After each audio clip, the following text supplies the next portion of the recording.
And good morning, classmates. So now let's talk about the Spanish period. So, excuse me, can you please read? The start of the Philippines or colorful history took place in March 1521 when Ferdinand Magellan took on the port of Manila. Okay. So the start of the Spanish period in the Philippines history began in just began in March 6, 1521. Yes, that's right. Although Magellan's expedition did not immediately result in colonization, it opened the Philippines to Spain. So the Spanish permanent colonization here in the Philippines began in 1565 with Miguel Lopez Legazpi when he established the first settlement in Cebu. So, the Filipinos were then called Latinos, meaning they were Latinized. So, during the Spanish period, the Latinos term, it is a Filipinos or those mixed races who were Christianized, who were educated, and especially fluent in speaking Spanish. So, when you say Latinos, it means that you are fluent in speaking Spanish. Okay, so additionally, as you recall, way back in your second year, Magellan reached the island of what? Comonfort. Yes, what we call now the Eastern Samar. So, Filipinos were called two things. One is the Tagabayan, while the other is the Pinabukid or the Pinabula. So, the Spaniards classified the Filipinos based on the location and the degree of the authority, and the degree of submission rather to the authority. So, the Tagabayan. These Filipinos were living in the towns in Pueblos. Got it? Okay.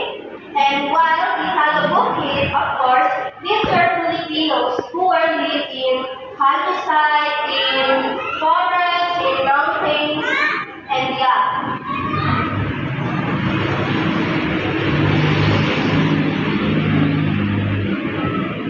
So next, a person who is Tagabayan is considered urban and civilized and already is the range of the church and state. So I have a question. Why do you think that those Tagabayan were called as civilized, as more civilized? Yes? As this Tagabayan is more prone into they are in this what we call in our modern times they were in central region, I mean the central of their region.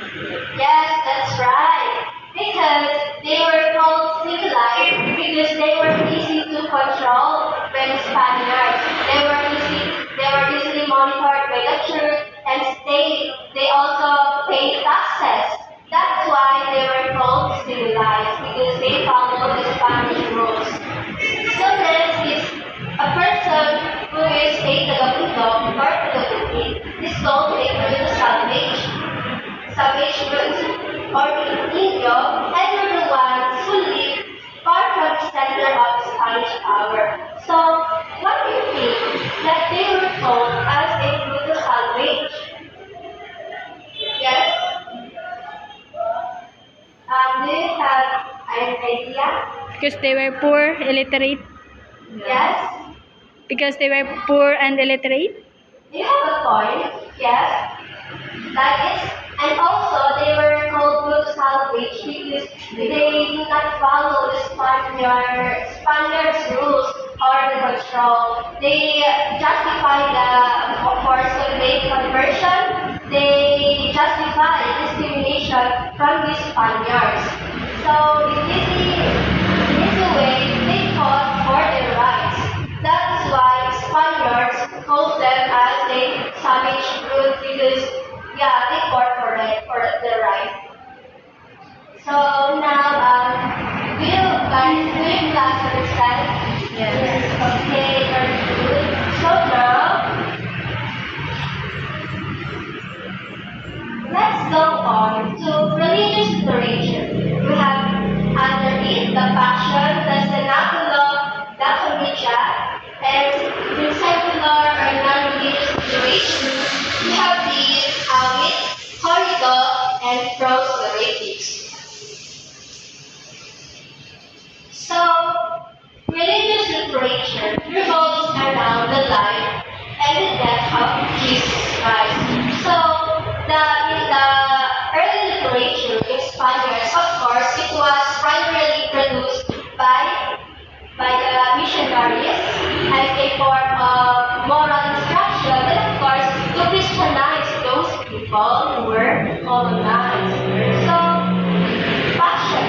it takes a long narrative song, which is recounted the life, the suffering, the crucifixion, and death of Jesus Christ.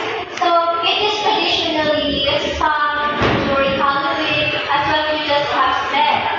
Okay. So next is Cenaculo. It is the reenactment of the Passion. I want to ask the Christians here, what are your thoughts about the Cenaculo? Yes? So Cenaculo, it was like performed act like what talked about the passion. So they act how Jesus was suffered, how he was crucified. Yeah. Yes, we have a point. Thank you. Very good. Yes, you. One of the most reenacted during Cenaculo is the carrying of the cross of Jesus. This is being done every Holy Week, in particular, if I'm not mistaken, during Good Friday. Good Friday. Yeah. Yes, that's right. To add more, Cenaculo, it's a dramatic reenactment of the narration of the Passion that highlights, yes, the life and sufferings of Jesus Christ. It is performed, of course, live. So some of it highlights the dramatization of the Last Supper, right? Okay. So next is Comedia. And when we can please read the Comedia. Comedia, it depicts the European society through love and faith, but can also be a narrative about a journey, just like Dante Alighieri's Divine Comedy. It is also considered religious because it usually depicts the battle between the Christians and the Saracens on the Moors. Thank you. So Comedia, it highlights the conflict between the Muslims and the Christians. So although it focused on love, on exploration or journey, it highlights the Christians' religion on how they won their victory over the Muslims. So yeah, that's it. So next is secular or non-religious literature. Revolves around tales of the lions and the adventure. So here it focuses on our natural experiences.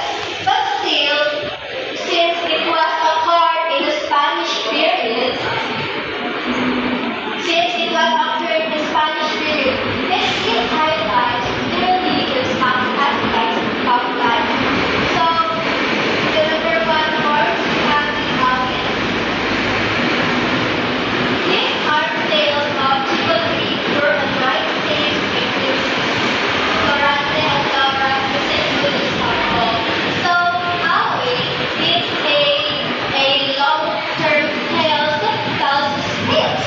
Yeah, for example, what we have in our country is the famous one by Francisco Balitas, the Dorante and Laura.